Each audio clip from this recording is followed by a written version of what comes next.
Okay, so that way is our our siren, the federal signal Eclipse 8, and farther from that is a 2001 and an SDH-10. You can barely hear it. You cannot hear it actually because it's way far away. It's Tuesday, but somehow that's very interesting.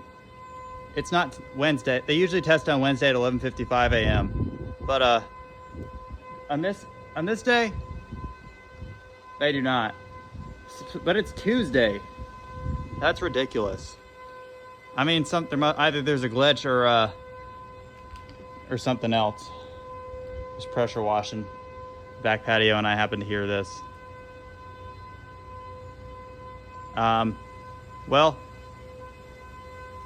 it's going off now. It sounds like it's coming from that way, but it's really, the siren is really that way. But on the other side, could be an echo.